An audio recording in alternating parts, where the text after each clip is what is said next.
பரிசுத்த நாமத்துக்கு ஸ்தோத்திரம். இன்றைய தினத்துக்கான தேவனுடைய வார்த்தையானது 6ஆம் சங்கீதத்தில் அந்த 2வது வசனமும் அந்த 3-4 வசனத்தை நாம் பார்க்கும் பொழுது, என்மேல் இரக்கமாயிரும் கர்த்தாவே, நான் பலனற்று போனேன், என்னை குணமாக்கும் கர்த்தாவே, என் எலும்புகள் நடுங்குகிறது என்று சொல்லி வேதத்தில் வாசிக்கிறோம். ஆகவே இந்த தாவீதினுடைய சங்கீதத்தில் என்மேல் இரக்கமாயிரும் கர்த்தாவே என்று சொல்லி வேதத்தில் வாசிக்கிறோம். என்மேல் இரக்கமாயிரும் கர்த்தாவே என்று சொல்லி பார்க்கிறோம். உண்மையாகவே தேவன் இந்த நாட்களில் அவர் இரக்கம் காட்டுகிற தேவன்.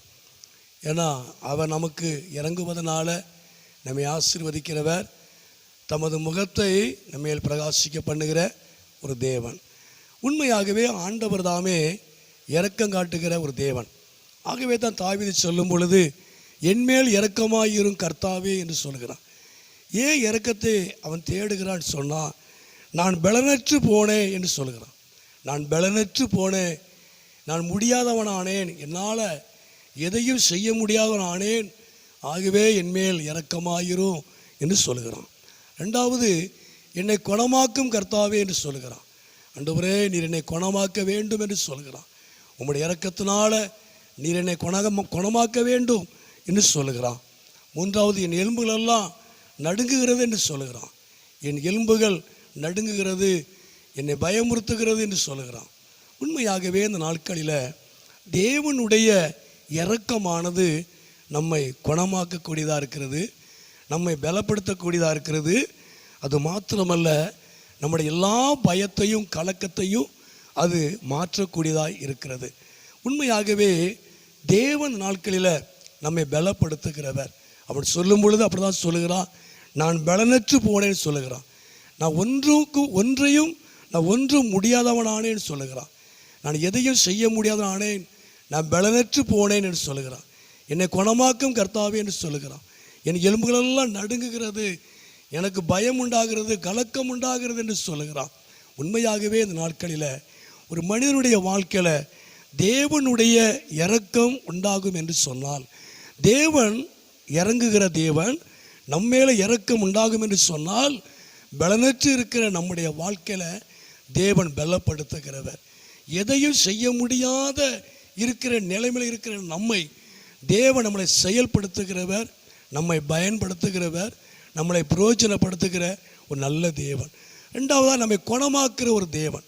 ஆண்டவர் உண்மையாகவே வியாதியாக இருந்தாலும் சரி, இல்லை சரீரீதியாக வியாதியாக இருந்தாலும், மன ரீதியாக நம்ம காயப்பட்டு இருந்தாலும், தேவன் இந்த நாட்களில் கர்த்தருடைய இரக்கத்தினால அவர் உங்களை குணமாக்குற ஒரு நல்ல தேவன். 3வது, என் எலும்புகள் நடுங்குகிறது என்று சொல்லுகிறான்.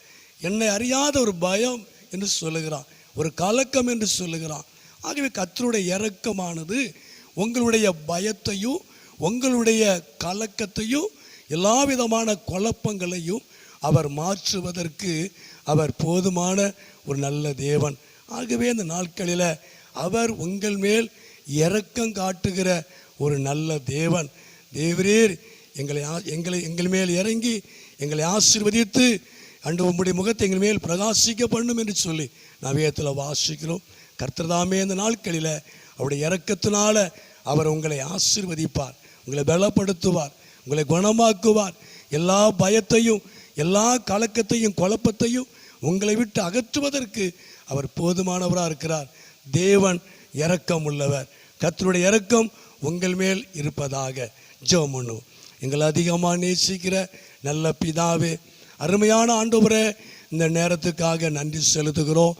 தொடர்ந்து ஆண்டவரே சத்தத்தை கேட்டுக்கொண்டிருக்கிற அருமையான நம்முடைய பிள்ளைகளை, குடும்பங்களை என் தேவன் ஆசீர்வதியும். நம்முடைய நாமத்தை நீர் மகிமைப்படுத்தும், நீர் மகிமையான காரியங்களை செய்யும். இயேசுவின் நாமத்தில் ஜெபிக்கிறோம் நல்ல பிதாவே. ஆமேன், ஆமேன்.